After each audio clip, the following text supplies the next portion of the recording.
She slipped him a receipt that wasn't a bill, it was a warning that would get her killed if he read it too late. His fiancée laughed beside him, completely relaxed, because she thought the hit was already guaranteed. What she didn't know was that the waitress had already seen everything. If this story pulled you in, make sure to hit that subscribe button so you never miss what's coming next. I've got another unforgettable story dropping tomorrow. And while you're here, jump into the comments and tell me where you're watching from. I love seeing our community from all around the world. Alright, let's get back into it. Claire Genet was standing inches from a man everyone feared, while the woman beside him was setting up his death. The folded receipt sat next to his water glass like it belonged there. Just another piece of paper on white linen. Except this one had 7 words that could get her killed. Your fiancé sold you out. They're waiting outside. Any dessert for you this evening? Her voice came out steady, professional, like she wasn't betraying every instinct that told her to stay invisible. Stay small. Stay out of other people's wars. Romeo Leroy didn't look up from the leather-bound menu. His tattooed fingers, the kind of ink that told stories Claire would never be allowed to hear, traced down the wine list with the same careful attention he'd given everything since he sat down. Dark hair slicked back perfectly, sharp jawline shadowed with stubble. The kind of face that belonged in films, not restaurants where real danger wore tailored suits. Beside him, Elisa Chabot smiled at her phone, her emerald green dress catching the low amber light like liquid silk. She laughed at something on her screen, the sound bright and careless, floating over the quiet murmur of wealth that filled Côte Lumière on a Friday night. Behind them, the city spread out through floor-to-ceiling glass walls. The financial district glittered like scattered diamonds against black velvet. Every table in this place cost more than Claire's monthly rent. Every person here belonged to a world where she was decoration present, useful, and utterly forgettable. She should have stayed forgettable. The chocolate soufflé, Elisa said without looking up, her dark waves falling over one shoulder as she typed. And 2 espressos, Claire nodded, her hands clasped professionally in front of her black vest. Of course. I'll have that right out. She turned to leave, pulse hammering in her throat. Wait. Romeo's voice stopped her cold, deep, quiet, the kind of voice that didn't need volume to command attention. Claire turned back, heart stuttering. He was looking at her now, really looking with eyes that seemed to calculate 1,000 variables in the space of a breath. Dark eyes. Unreadable. His gaze dropped to the folded receipt beside his glass. Time stretched like pulled glass. Then his fingers moved. Casual. Deliberate. He picked up the note as if it were nothing more than a bill, unfolded it beneath the table's edge where Elisa couldn't see, and read. Claire watched his expression for any crack, any tell. Nothing changed. But his fingers went still against the paper. Completely, unnaturally still. When he looked up again, his face remained a perfect mask of calm. The soufflé sounds excellent, he said evenly. Thank you. Claire's throat tightened. She managed a professional smile and walked away on legs that felt like they might buckle. Behind her, Elisa laughed again at something on her phone, completely oblivious. 12 minutes earlier, Claire had been in the service hallway near the loading dock, stealing 30 seconds of air between the dinner rush and dessert service. Her feet ached in the required black heels. Her lower back was one sharp twist away from spasm. She was counting down the minutes until close when she saw Elisa Chabot slip outside through the staff exit, the fiancé. The woman in the green dress who'd spent the entire evening smiling at her phone instead of the man across from her. Guests didn't use service doors, especially not women in $1,000 dresses and jewelry that probably cost more than Claire's car. Claire should have ignored it. Should have gone back inside, refilled water glasses, smiled at people who didn't see her, but something felt wrong, so she followed. The alley behind Côte Lumière wasn't the kind of place someone like Elisa belonged. Narrow, dim, the kind of shadows that swallowed sound and spat out trouble. Elisa stood near a black sedan with tinted windows, phone pressed to her ear, her back to the restaurant. Claire stayed in the doorway, half hidden by the dumpster enclosure, and told herself she'd leave in 5 seconds. Then she heard Elisa's voice. He's inside. Pause. Her tone dropped, smooth and certain. Table 12. By the glass wall. You'll see him the second he stands. Claire's pulse spiked. Another pause. Then Elisa laughed soft, intimate. Nothing like the performance she'd given inside.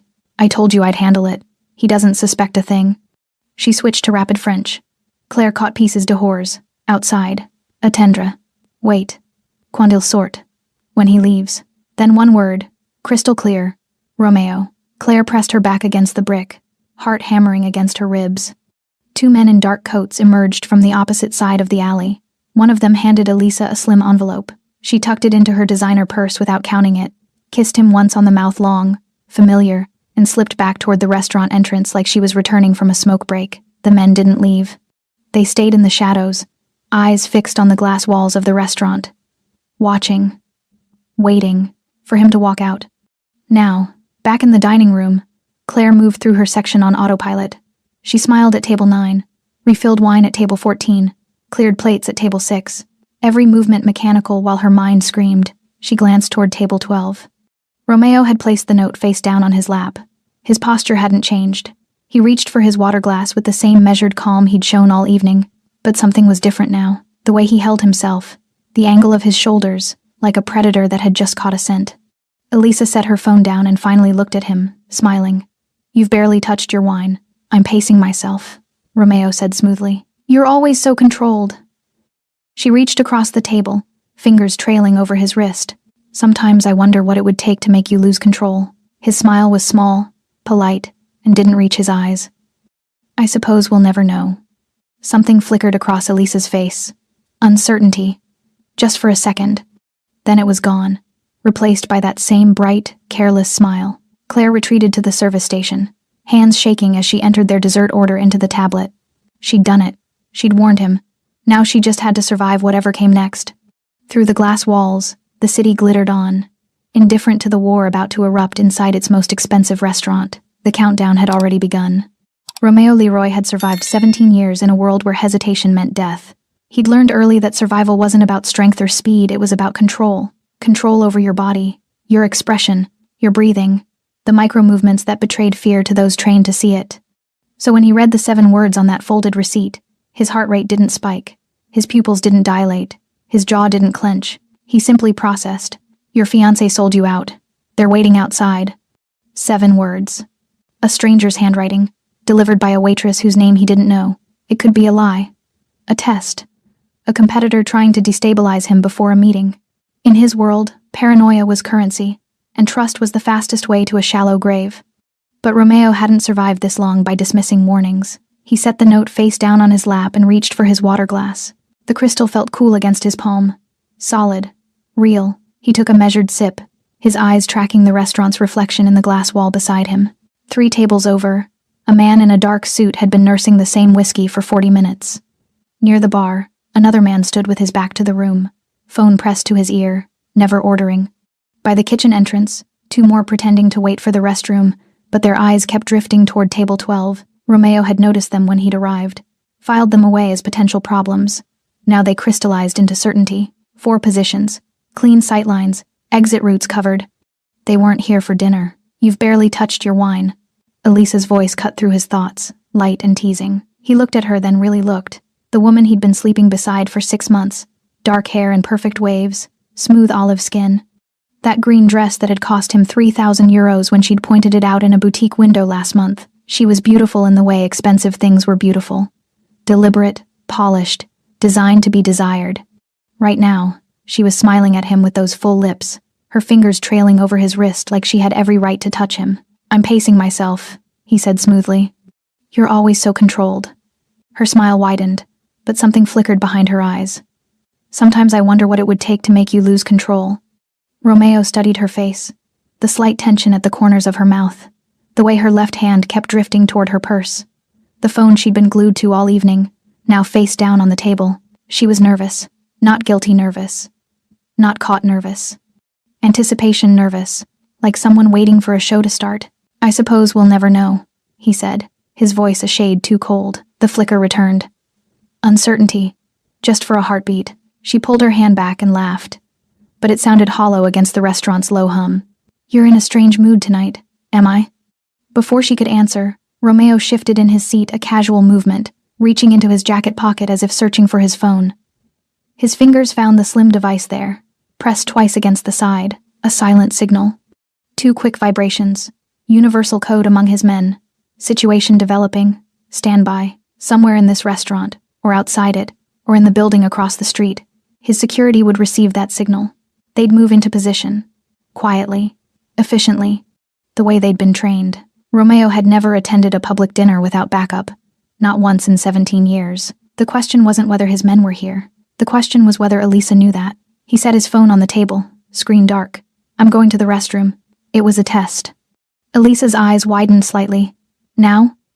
Our dessert will be here any minute. It won't take long. He stood, buttoning his suit jacket with practiced ease. Around them, the restaurant continued its expensive symphony. Crystal against crystal. Soft laughter. The sommelier describing a vintage to table 7, but Romeo felt the shift. The man by the bar straightened slightly. One of the men near the kitchen entrance turned, tracking Romeo's movement. The man at table 3 set down his whiskey, hand sliding inside his jacket. Elisa's smile was frozen now, her fingers white-knuckled around her wine glass. Romeo, I'll be right back, Sherry. The endearment was glass-sharp. He walked toward the restrooms with the same measured calm he brought to everything.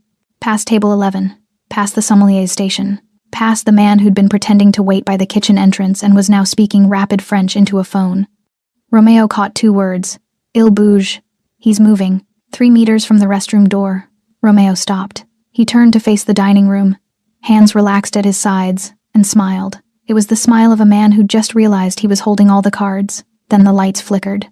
Just once, barely noticeable to most diners. But Romeo saw what it meant. The man by the bar stiffened. The 2 near the kitchen exchanged glances.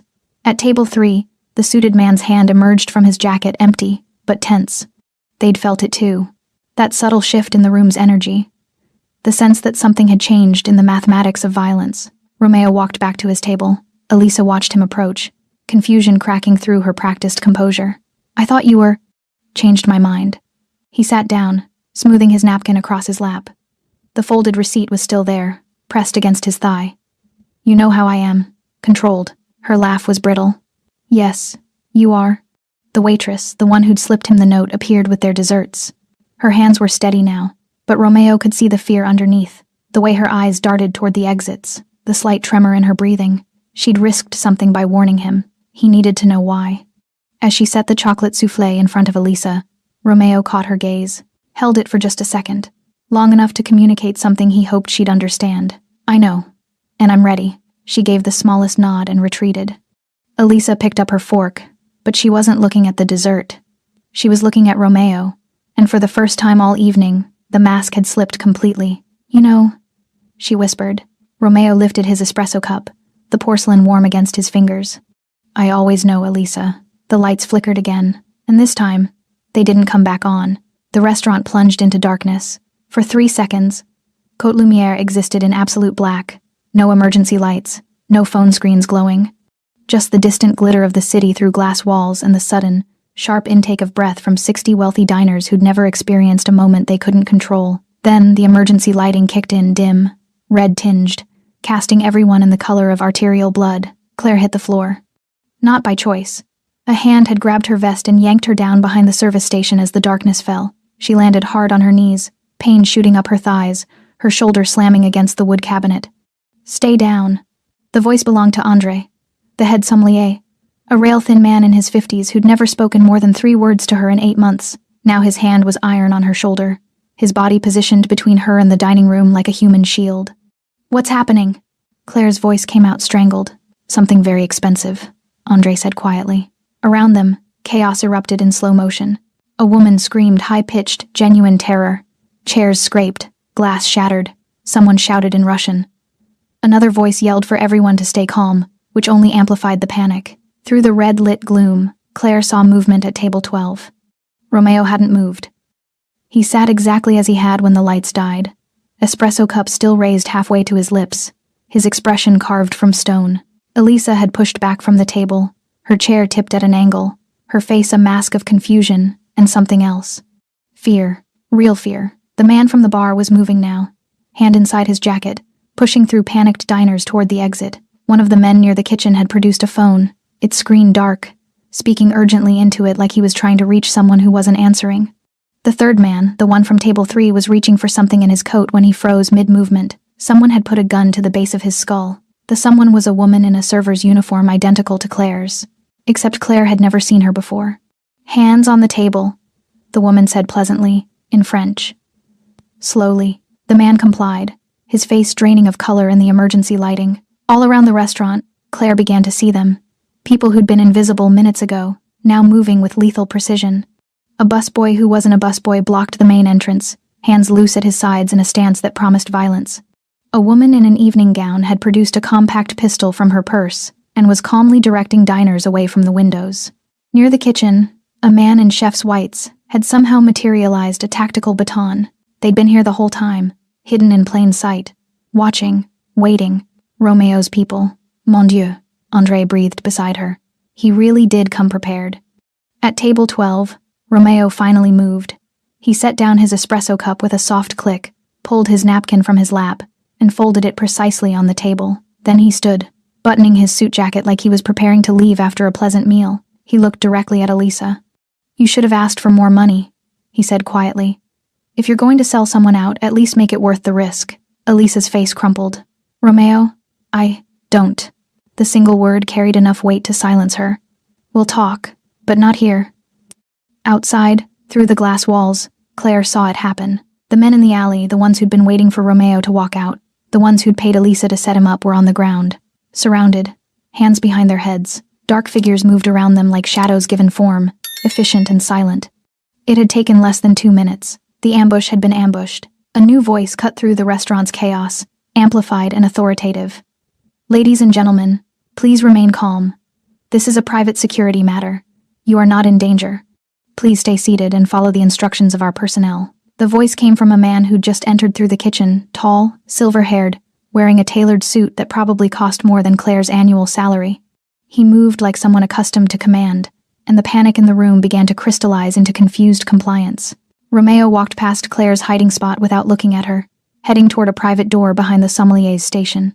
The silver-haired man fell into step beside him. "Clean?" Romeo asked. "4 inside, 6 outside. All contained. No shots fired. Police?"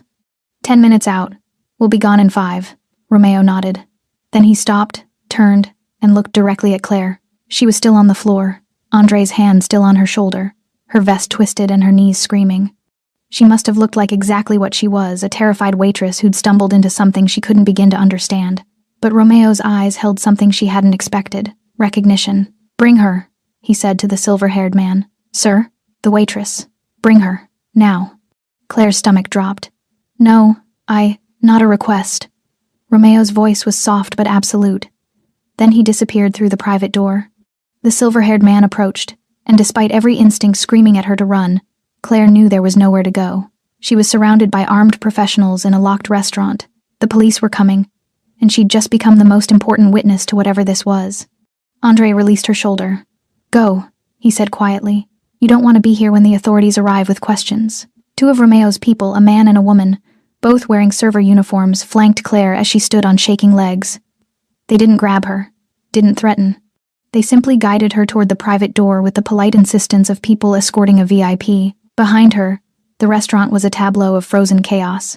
Elisa still sat at table 12, mascara running down her face, staring at nothing. The men who'd come to kill Romeo were being quietly zip-tied and photographed. Wealthy diners clutched their pearls and phones, already crafting the story they'd tell at tomorrow's brunch.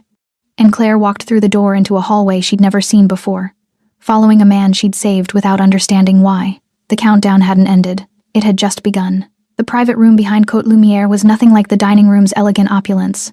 No glass walls, no city views. Just exposed brick, a single metal table, and overhead lighting that was too bright and too cold. Elisa Chabot sat in a chair that wasn't bolted down but might as well have been. Her green dress looked garish under the fluorescent lights, her carefully applied makeup now streaked with mascara that had bled into the creases around her eyes. Her hands were folded in her lap, fingers twisted together so tightly the knuckles had gone white. She looked small, broken. Romeo stood across from her, leaning against the brick wall with his arms crossed, watching her the way a scientist might observe a specimen under glass, detached, clinical. The silver-haired man, whose name Claire still didn't know, stood by the door, equally silent. Claire had been placed in a corner, flanked by the 2 servers who weren't servers.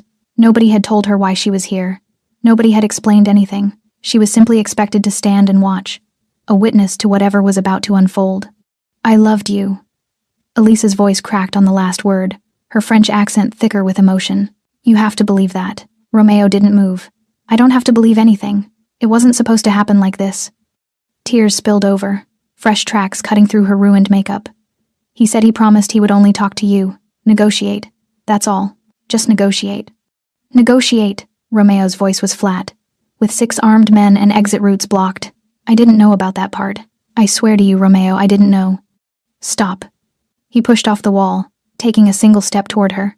Just one. But Elisa flinched like he'd struck her. Don't insult me with lies. Not now. The silence that followed was suffocating. Elisa's shoulders shook. She pressed her hands to her face, sobbing quietly into her palms. For a moment, she looked genuinely devastated.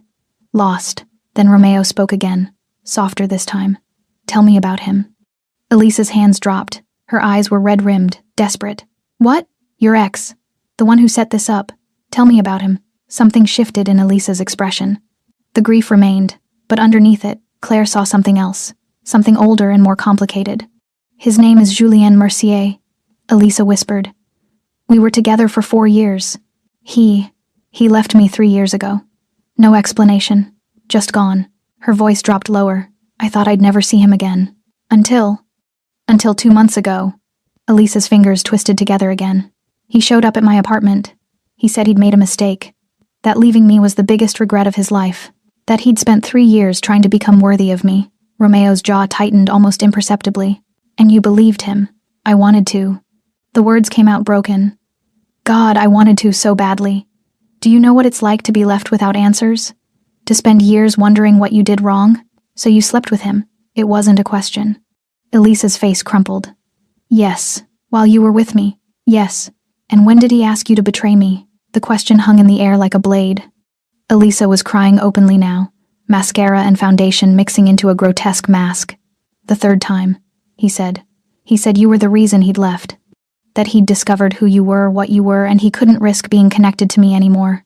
He said you'd been hunting him for years. That you'd kill him if you knew we'd been together. Romeo's expression didn't change. That's almost true. He said if I helped him, he'd take me away. That we could disappear together. Start over somewhere safe. Elisa's voice broke completely. He said he'd been building resources, making connections, that all he needed was one conversation with you face to face to end the war. And you believed that too, I thought. Elisa wiped at her face uselessly, smearing makeup across her cheek. I thought if I could bring you two together, maybe it could actually end. Maybe we could all walk away. Romeo was quiet for a long moment. When he spoke again, his voice was almost gentle. You were never going to walk away, Elisa. Neither of you were. What do you mean? Julien Mercier has been trying to kill me for 6 years. Not negotiate. Kill. He's failed 4 times. Romeo's eyes were dark, endless. The only reason he came back to you was because he discovered you were sleeping beside me every night. You weren't his second chance at love.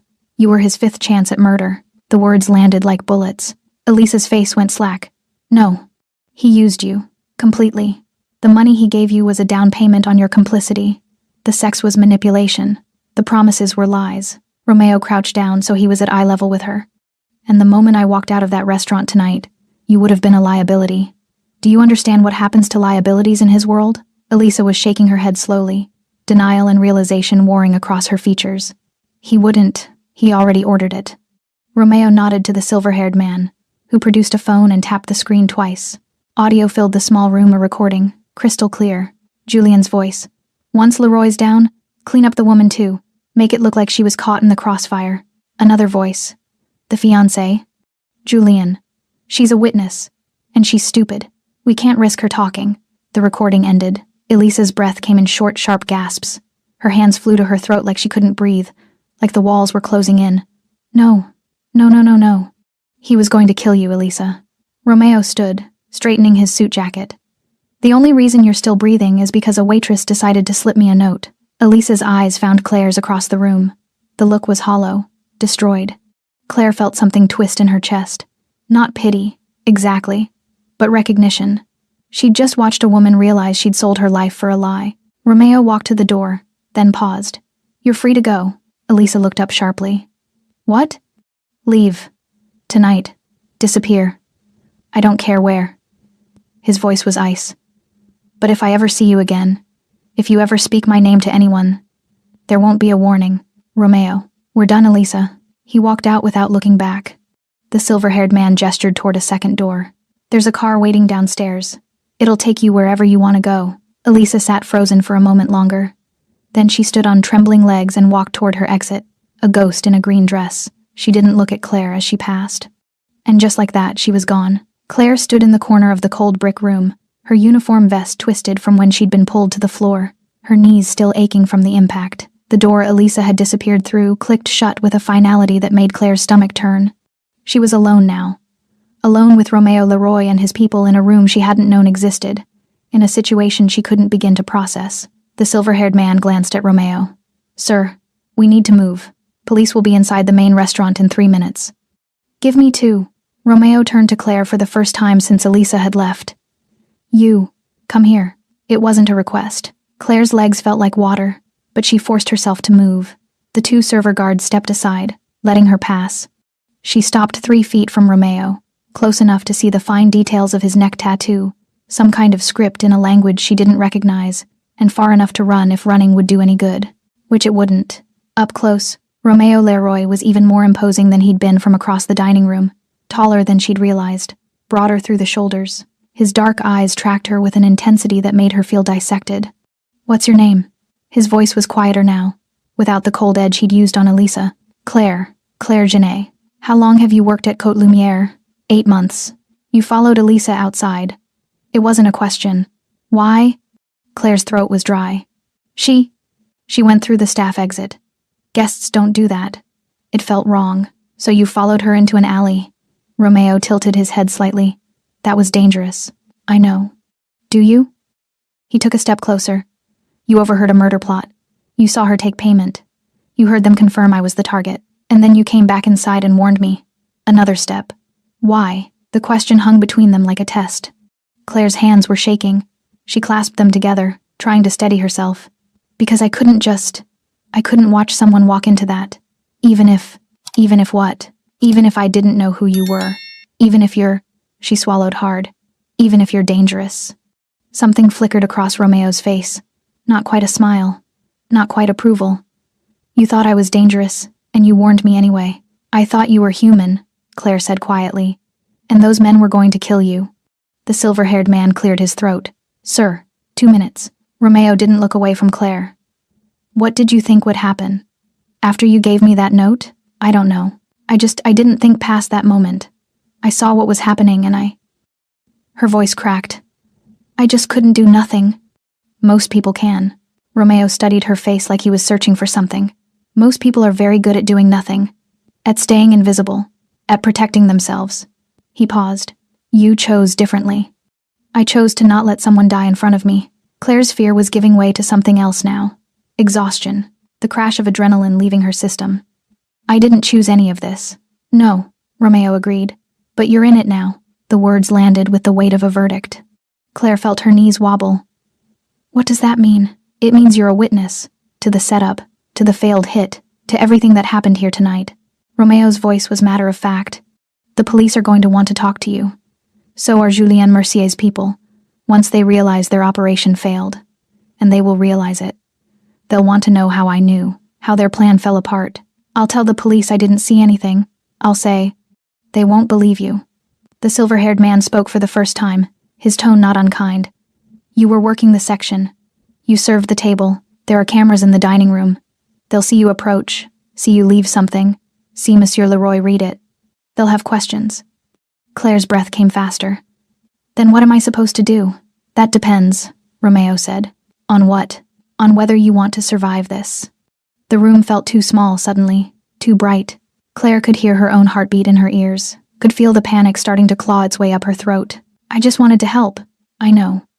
And for the first time, Romeo's voice softened, just barely. And you did. You saved my life, Claire Genet. In my world, that creates a debt. I don't want anything from you. That's not how debts work. He glanced at the silver-haired man. Philippe, status? Philippe checked his phone. Police entering the main building now. Back exit still clear for another 90 seconds. Romeo turned back to Claire. I'm going to ask you a question, and I need you to answer honestly. Can you do that? Claire nodded, not trusting her voice. Do you have somewhere safe to go? Family? Friends outside the city? Someone Mercier's people couldn't easily find? The question made everything real in a way it hadn't been before. Claire thought of her studio apartment in the Marais, her roommate who worked night shifts at a hospital, her mother-in-law who she called every Sunday. All of them suddenly felt exposed. Vulnerable. My mother, she whispered. But I can't bring this to her. Then you have 2 choices. Romeo's eyes were dark and serious. 1. You stay here, talk to the police, tell them everything you know, and hope Mercier's people don't decide you're worth silencing. It's possible. They might be too busy dealing with their own losses to bother with you. And the second choice? You come with us. Now. We get you somewhere safe until this settles. Then you decide what comes next. Claire stared at him. You want me to just leave with you? I want you to survive. Romeo pulled a card from his jacket pocket and held it out. This has a number. A secure line. If you choose to stay, if you talk to the police, and if anything happens, anything that makes you feel unsafe, you call it. Someone will come. Claire took the card with trembling fingers. It was matte black, no name, just a phone number embossed in silver. 30 seconds, Philippe said. Romeo was already moving toward a third door Claire hadn't noticed, almost invisible in the brick wall. He stopped at the threshold and looked back. This isn't over, Claire. You're already part of it. The only question is whether you're going to face it alone or not. Then he was gone. Philippe gestured toward the door Elisa had used. That leads to the street. You can leave now. Or, he nodded toward the door Romeo had taken. You can follow him. Claire stood frozen between two exits. Her whole life suddenly balanced on a choice she didn't understand. Behind her, she heard voices, police, maybe, or restaurant staff. Ahead, in the darkness beyond that hidden door, was a man she'd saved without knowing why. The card felt heavy in her hand, and Claire Genet made her choice. Claire followed Romeo through the hidden door. The decision happened in her body before her mind could catch up, her feet moving forward, carrying her away from the police voices and fluorescent lights, into a narrow corridor that smelled of concrete and old water pipes. The door clicked shut behind her with a sound like a coffin closing. Philippe appeared at her elbow, his presence somehow both protective and confining. Stay close. Watch your step. The corridor descended sharply. Industrial stairs with metal railings that were cold under Claire's palm. Emergency lighting cast everything in amber. Somewhere above them, muffled by stone and steel, she heard sirens. They emerged into an underground parking garage Claire had never known existed. The air was cooler here, tasting of exhaust and damp earth. A black Mercedes waited with its engine running, rear door open. Romeo was already inside. Philippe gestured for Claire to enter. She hesitated at the threshold, suddenly aware of what this moment meant. Once she got in that car, she couldn't pretend this was just a bizarre night at work. She couldn't go home, crawl into bed, and wake up to her ordinary life. Claire. Romeo's voice came from the dark interior. I won't ask twice. She got in. The door closed with a heavy thunk. Philippe took the front passenger seat. The driver, a woman with short gray hair and the posture of someone military-trained, pulled out smoothly, navigating the garage's exit ramp without urgency. Nothing about their departure suggested flight, just people leaving after dinner. The car's interior was warm, leather seats butter-soft, classical music playing at barely audible volume. Romeo sat with one arm stretched along the back seat, his posture relaxed in a way that seemed impossible given what had just happened. Claire pressed herself against the opposite door, her uniform vest suddenly feeling too tight. They drove in silence for 3 blocks. Then Romeo spoke. You didn't answer my question earlier. Why did you really warn me? Claire turned to look at him. In the passing streetlights, his face was all angles and shadows. I told you, I couldn't watch someone die. That's what you did. I asked why. Those are the same thing. No. Romeo's eyes found hers in the darkness. What you did was an action. Why you did it is something else. Some people freeze. Some people run. Some people convince themselves it's not their problem. He tilted his head. You walked directly into danger to save a stranger. That's not normal, Claire. That's a choice that reveals something. Claire's throat tightened. What does it reveal? That you have a moral compass that overrides your survival instinct. In my world, that makes you either very brave or very stupid. He paused. I haven't decided which yet. Maybe both, Claire said quietly. Romeo's mouth quirked. Almost a smile. Maybe. They turned onto a wider boulevard. Through the tinted windows, Paris slid by cafes closing for the night, couples walking hand in hand, the ordinary world continuing as if nothing had happened. As if Claire's entire life hadn't just fractured. Where are we going? She asked. Somewhere safe. A property I own. You'll stay there tonight. Romeo shifted, his attention fully on her now. Tomorrow we'll discuss what comes next. What does come next? That depends on you. Claire's hands twisted in her lap. I don't understand any of this. I don't understand why Julien Mercier wants you dead. I don't understand why you had an army hidden in that restaurant. I don't understand what kind of debt you think I'm owed just because Because you saved my life. Romeo's voice cut through her spiral. In my world, Claire, that's not a small thing. Life debts are binding, sacred. When someone preserves your existence, you become responsible for theirs. I don't want to be your responsibility. Too late. There was no malice in his tone, just certainty. Julien Mercier is dangerous, ruthless, and now he knows his plan failed. He'll want to know why, how. He'll want to know who warned me. Romeo leaned forward slightly. Eventually he'll find out it was you. The word sent ice through Claire's veins. How would he? There were cameras, witnesses, people who saw you approach the table, saw you leave something behind. Mercier has resources, money, connections in places you wouldn't expect. Romeo's expression was serious now, the almost smile gone. If I walk away and leave you unprotected, you become a target, and I don't leave debts unpaid. Claire felt the full weight of what she'd stumbled into. So what am I supposed to do? Hide forever? No, you're supposed to let me handle this. Handle it how? By ending the threat. Romeo said it like he was discussing the weather. Casual. Inevitable. Mercier made a move tonight. It failed. Now it's my turn. Claire stared at him. You're going to kill him. I'm going to eliminate the problem. There's a difference. Is there? For a long moment, Romeo didn't answer. The car turned onto a quieter street, trees forming shadows overhead. Finally, he said, I don't enjoy violence, Claire. But I live in a world where showing mercy is often mistaken for weakness. And weakness gets you killed. His eyes held hers. Mercier has tried to kill me 5 times. He betrayed my trust. He used a woman I cared about as a weapon. And tonight, he would have murdered you to cover his tracks. Romeo's voice was quiet but absolute. So yes, I'm going to end this. And you're going to be safe while I do. The car slowed, turning into an underground garage beneath a building Claire didn't recognize. Elegant. Old money. The kind of place that had doormen and security that actually worked. Philippe opened Claire's door. She stepped out on shaking legs, her server shoes clicking on polished concrete. Romeo emerged from the other side, buttoning his jacket. Philippe will show you to the apartment. There's food, clothes, everything you'll need. You're not a prisoner, but I'd strongly suggest you stay inside until morning. And then what? Romeo walked past her toward a private elevator, then stopped. Then I'll answer your questions. All of them. You deserve to know what you've stepped into. He pressed the elevator call button. But tonight, you're exhausted. In shock, you need rest. I need answers. You'll get them. The elevator doors opened. Romeo stepped inside, then turned. There's one thing you should understand, Claire Genet. In my world, debts work both ways. I owe you my life. But by saving it, you tied yourself to me. Whether you wanted to or not. That's not fair. No, Romeo agreed. But it's the truth. The elevator doors closed, leaving Claire standing with Philippe in a silent garage that smelled of expensive cars and her own fear. Philippe gestured toward a different elevator. This way, mademoiselle.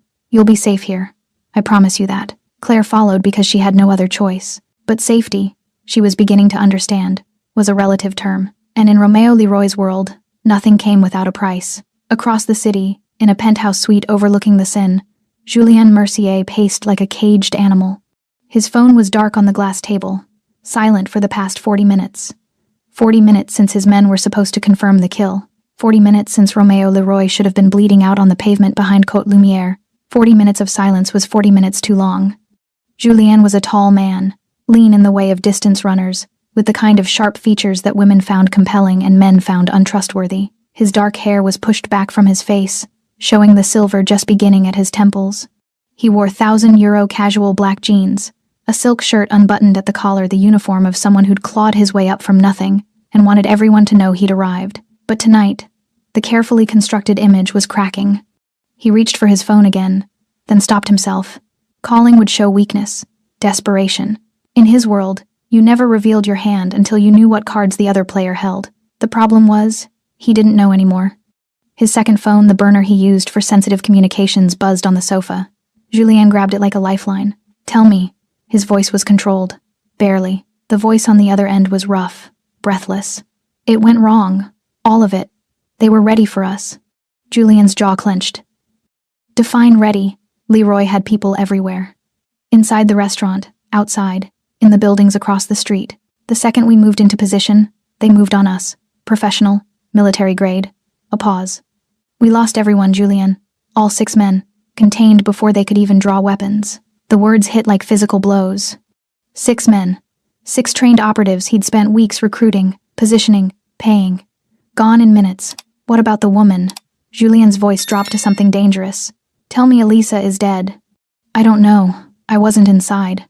But if they took down our external team that fast, they probably find out. Julian's control was fraying now, his accent thickening. I need to know if she talked, if she gave me up. Julian, we need to move. Now. Get out of Paris before what? Julian's voice rose. Before Romeo Leroy comes for me? He's been trying to find me for 6 years. 6 years of hiding, moving, operating from shadows. And I just handed him everything on a fucking silver platter. He ended the call and threw the burner across the room. It shattered against the wall, pieces scattering across imported marble. Julian pressed his palms against the window, staring out at the city that had always felt too small for his ambitions. Paris glittered below him, indifferent to his rage, indifferent to the fact that his carefully laid plan had just collapsed. How had Leroy known? The setup had been perfect. Elisa had confirmed his location. His men were positioned correctly. The timing was exact, and yet somehow, Leroy had not only survived, he'd turned the entire operation into a trap. Someone had warned him. But who? Elisa was too stupid to have second thoughts. His men were loyal, bound to him by money and shared crimes that made betrayal suicide. The restaurant staff wouldn't have noticed anything, unless... Julian's mind raced backward through the evening, through the phone calls with Elisa, through the final confirmation that Leroy was seated, exposed, vulnerable, through the alley. Elisa had been in the alley when she made the final call. Behind the restaurant, in the service area where staff took smoke breaks and hauled trash. Had someone seen her? Overheard her? His third phone rang, the legitimate one, the number his business associates used. Julian almost ignored it, then saw the name on the screen, Laurent Voss, a high-ranking police inspector who supplemented his income by selling information to people like Julian. Yes, you need to leave Paris. Voss's voice was tight. Now, tonight. What happened? What happened is you tried to kill Romeo Leroy in one of the most expensive restaurants in the city, and he embarrassed you. The whole operation is on camera. My colleagues are going through footage right now. They have your men. They have evidence. And Leroy has connections that go higher than mine. Julian's stomach turned. He won't go to the police. He doesn't work that way. He doesn't have to. He already has everything he needs, your people, your operation, your proof of intent. When he comes for you, it won't be through the legal system. Voss paused. I can buy you 12 hours. Maybe. After that, I can't protect you. The line went dead. Julien stood frozen, his reflection ghost-like in the window glass. He looked older suddenly. Tired. The silver at his temples seemed to spread before his eyes. 6 years. 6 years of building his empire from nothing. 6 years of carefully constructed alliances, strategic violence, calculated risks. 6 years of hunting Romeo Leroy, the man who'd destroyed his first crew, killed his brother, left him with nothing but rage and ambition. And now, because of one failed hit, it was all unraveling. His mind flashed to Elisa, beautiful, desperate Elisa. It had been almost too easy to seduce her again, to make her believe he'd spent 3 years regretting leaving her, to convince her that helping him wasn't betrayal, it was salvation. She'd been so eager to believe the lie. Had she survived tonight? Was she in police custody? In Leroy's custody? Or was she already dead, disposed of like the liability she'd always been? Julien grabbed his legitimate phone and dialed a number he'd hoped never to use. It rang twice before a woman answered. Oui? It's Mercier. I need emergency extraction. Paris. Tonight. That's expensive. I know. 2 million euros. Non-negotiable. Julien closed his eyes. 2 million would drain his accessible accounts, would leave him starting over with almost nothing.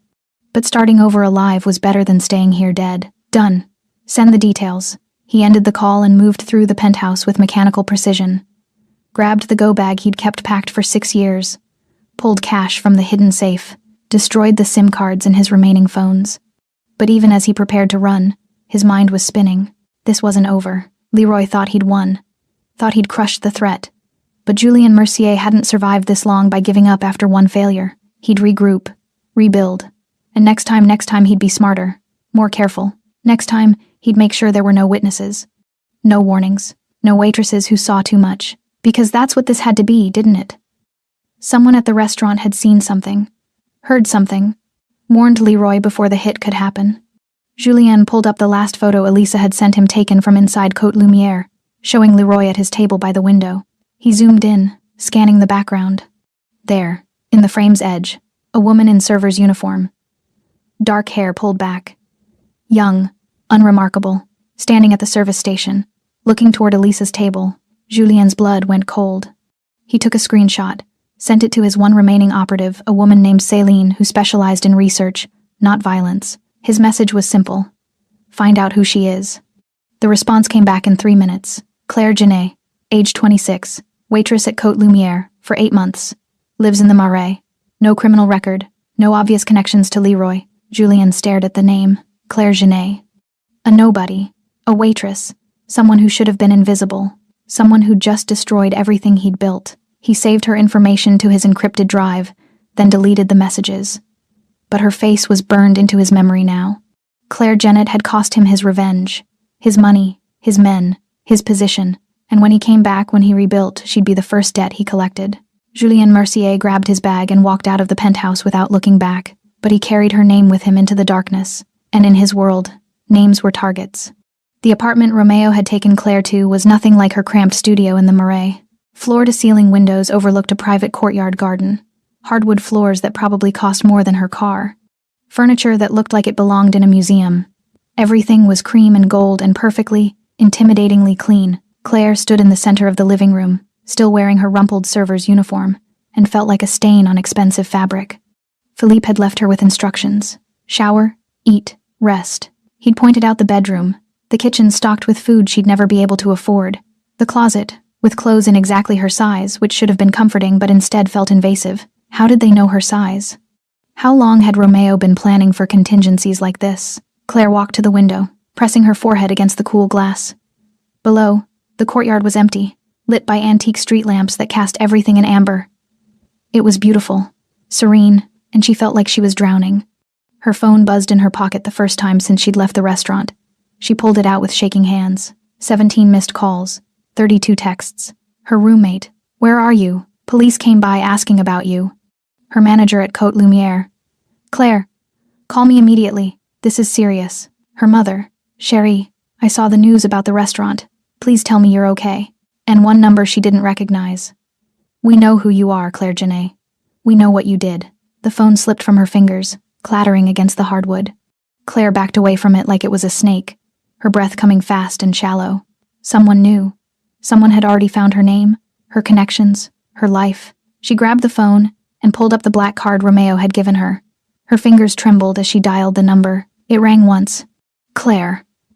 Romeo's voice was calm, like he'd been expecting her call. What's wrong? Someone texted me. They know my name. They said they know what I did. Read me the number. She did, stumbling over the digits. Silence on the other end. Then, that's one of Mercier's people.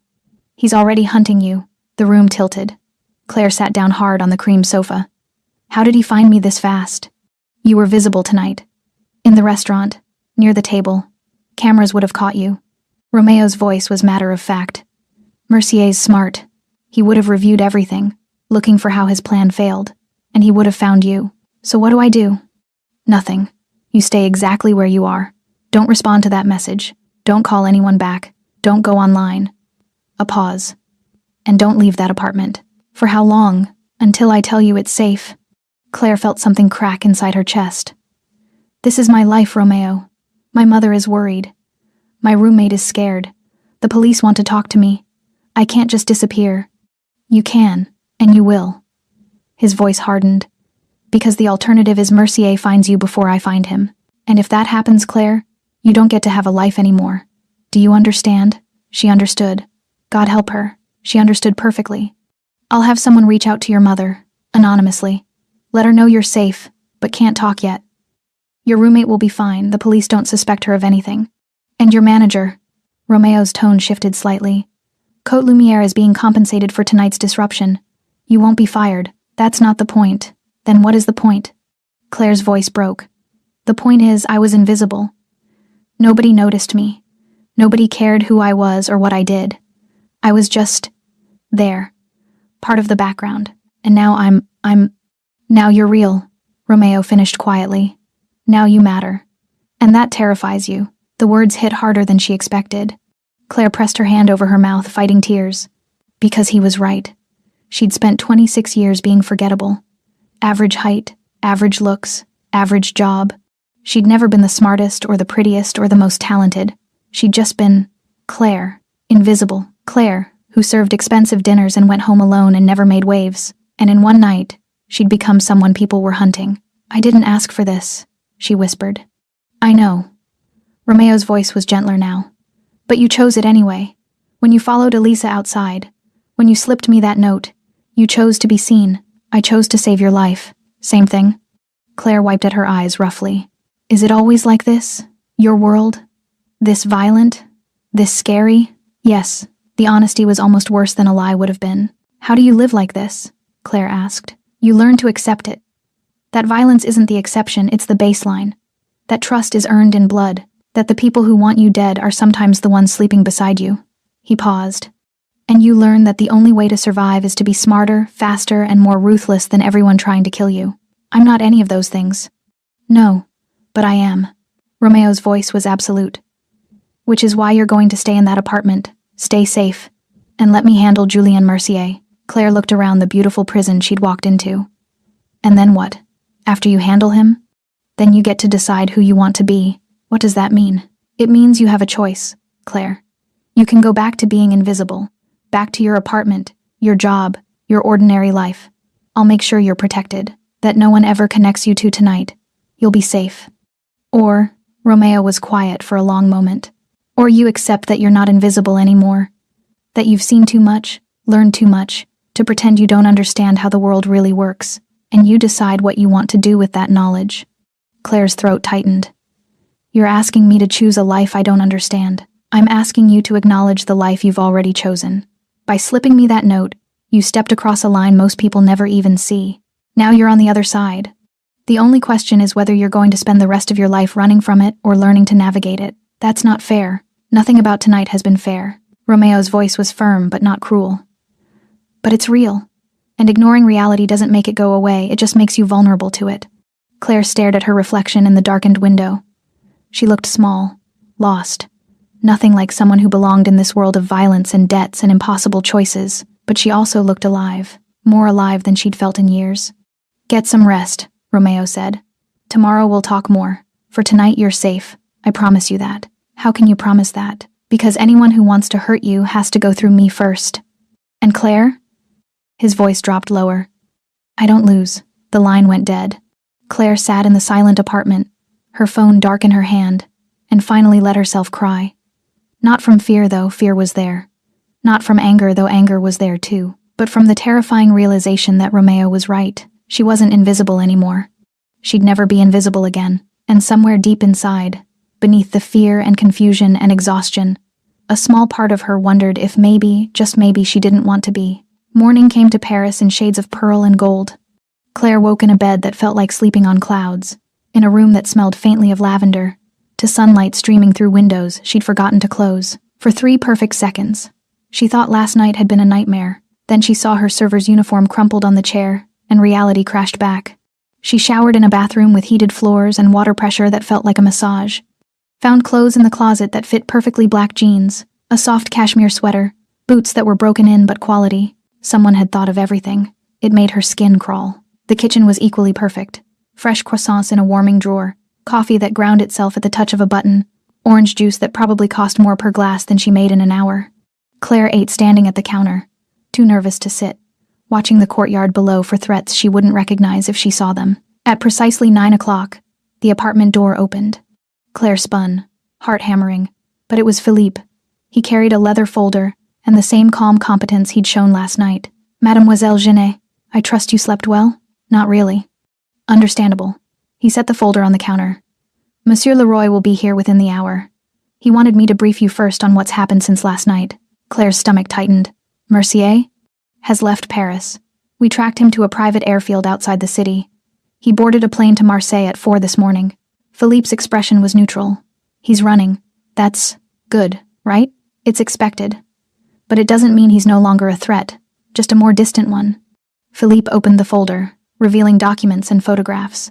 Claire saw images of Julienne Mercier, sharp-featured, silver-templed, younger than she'd expected.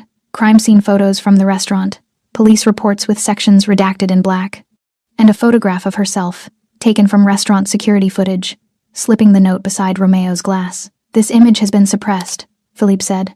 "It won't appear in any official reports. As far as the police investigation is concerned, you were working your section normally. You saw nothing unusual. You have no relevant information. How did you—" "Monsieur Leroy has resources." Philippe's tone suggested she shouldn't ask further questions. "The 6 men Mercier sent have been charged with conspiracy and weapons violations. They'll be in prison for years, but none of them are talking. Which means Mercier still doesn't know for sure," I warned Romeo. "Correct. He suspects. The threatening message you received confirms that. But he has no proof, and without proof you're not worth the risk of targeting openly." Philippe paused.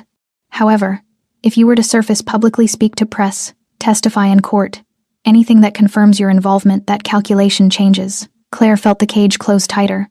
"So I just hide? Forever?" "Not forever. Just until—" The apartment door opened again.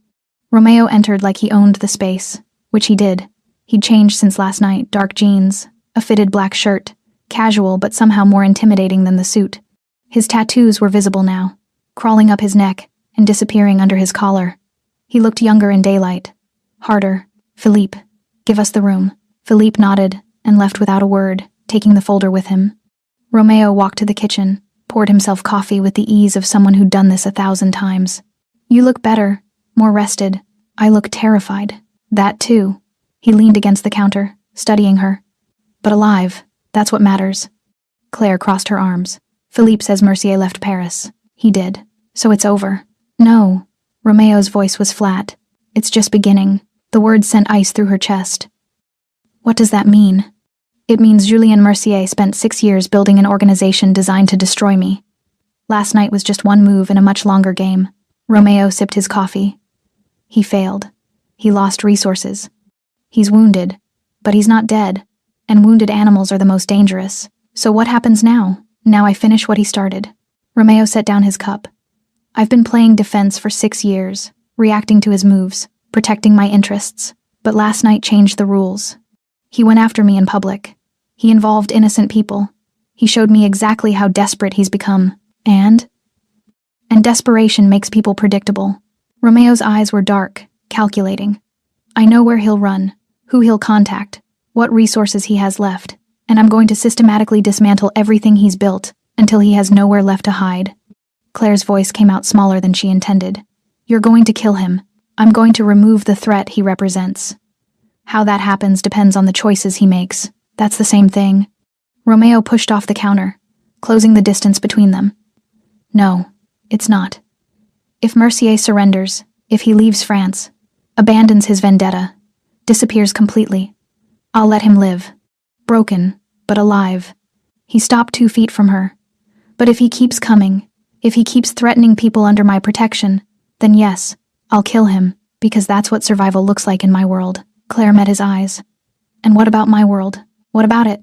You keep talking about your world, your rules, your debts. But I don't live in that world. I live in a place where people don't solve problems with violence, where debts are money, not blood, where you're not safe anymore." Romeo's voice cut through her protest. "You want to go back to that world? Fine, I'll arrange it. New identity if necessary. Relocation, financial support. You'll be invisible again. But you'll spend the rest of your life looking over your shoulder, wondering if Mercier's people found you, if the next stranger on the street is the one who finally tracked you down." Romeo's expression was serious. "Because you can leave my world, Claire, but my world won't leave you, not after last night. So I'm just stuck? A prisoner? You're protected. There's a difference." "Is there?" Claire's voice rose. "Because it feels the same from where I'm standing." Romeo was quiet for a long moment. Then, "What do you want me to say? That I'm sorry you saved my life? That I wish you'd stayed invisible? I want you to tell me the truth. The truth is, you made a choice last night that revealed something about who you are. Something most people spend their whole lives hiding." Romeo's voice softened. "You saw injustice happening and you acted. You risked your safety for a stranger. That's not weakness, Claire. That's strength. Rare, dangerous strength. It doesn't feel strong. It feels stupid. Most courage does." in the moment. He stepped back, giving her space. I can't give you your old life back. That's gone. But I can give you something else. What? Purpose. Training. A chance to understand the world you've stepped into. To learn how to navigate it, instead of being victimized by it. Romeo's eyes held hers. Or I can give you money and distance and hope that's enough. The choice is yours. Claire stared at him. You want me to? What? Work for you? I want you to work with me. Learn from me. Become someone who doesn't have to hide. Romeo's voice was steady. You saved my life, Claire. Let me return the favor by teaching you how to protect your own. The offer hung between them, impossible and terrifying. Claire thought about her studio apartment, her minimum wage job, her invisible life where nothing ever happened and nothing ever would. Then she thought about the way she'd felt last night, terrified. Yes, but also alive. More alive than she'd been in years. I need time to think. You have until Mercier makes his next move. After that, you'll need to be ready. Romeo walked toward the door, then paused. For what it's worth, I think you're stronger than you believe. You just haven't had a reason to find out yet.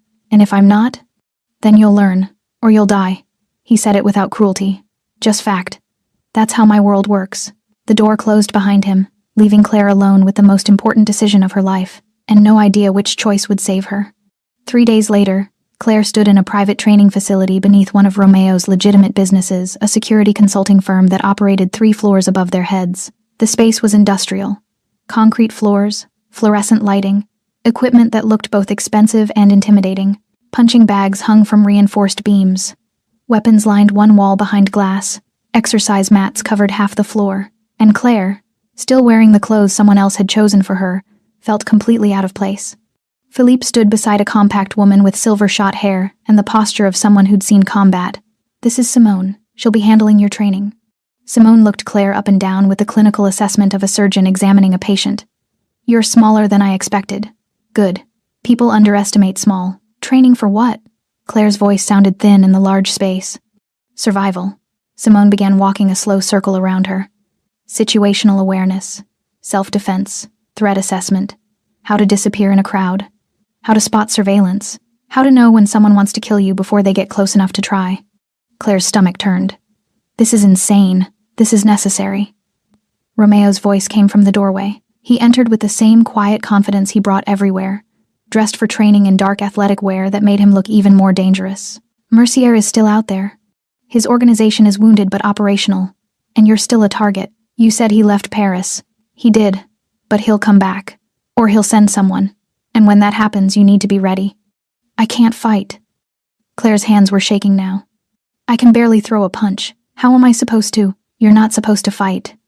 Simone's voice was firm but not unkind. You're supposed to survive long enough for help to arrive. Big difference. She demonstrated quick, efficient movements that looked more like dance than violence. How to break a grip. How to create distance. How to use everyday objects as weapons. Your advantage is surprise, Simone explained. Nobody expects the waitress to fight back. So when you do, you make it count. For 2 hours, Claire learned. Her body protested every movement. She fell more than she succeeded. But slowly, something began to shift. Not confidence. Not yet. But understanding. She was beginning to see the world the way Romeo saw it. As a chessboard where every person was a piece and every decision had consequences 3 moves ahead. When Simone finally called a break, Claire collapsed on a bench, sweating and sore and more exhausted than she'd been in her life. Romeo approached, handing her water. You're doing better than I expected. I'm terrible. You're learning. That's different. He sat beside her, close enough that she could smell his cologne, something expensive and subtle. Most people freeze when confronted with violence. You didn't. Even now, scared and sore, you're still here, still trying, because I don't have a choice. You always have a choice. Romeo's voice was quiet. You could have walked away 3 days ago, gone to the police, taken your chances with witness protection. But you didn't. Why didn't I? You tell me. Claire stared at her hands. They were red where she'd gripped the training equipment too hard. Because you were right, about everything. I can't go back to being invisible. Not after what I've seen, what I've learned. She looked up at him. And because I'm tired of being afraid. Something shifted in Romeo's expression. Not quite a smile, but close. That's the first honest thing you've said since you got here. So what happens now? Now you train. You learn. You become someone who doesn't need protection because you can protect yourself. Romeo stood, offering his hand to help her up. And when Mercier makes his move, and he will, you'll be ready. Claire took his hand, let him pull her to her feet. His grip was strong, steady, certain. You really think I can do this? I think you already did. The hard part. Romeo's eyes held hers. You chose to be seen. Everything after that is just learning how to survive it. Over the following weeks, Claire's life became something unrecognizable. She trained every morning with Simone until her muscles screamed. She learned to read rooms the way Romeo did, cataloging exits, identifying threats, calculating odds. She studied the networks that underlay Paris's criminal ecosystem, understanding for the first time how power really worked, and slowly, painfully, she began to change. Not into someone violent, not into someone who enjoyed the danger, but into someone who could navigate it. One morning, Philippe arrived with news. Mercier surfaced. Marseille. He made contact with an old associate. Claire felt her pulse spike, but she didn't freeze. What kind of contact? The kind that suggests he's planning something. Regrouping. Philippe's expression was neutral. Monsieur Leroy is handling it. How? You don't need those details, but Claire did. She needed to understand exactly what handling it meant in Romeo's world. She found him in his office, a minimalist space of glass and steel overlooking the city.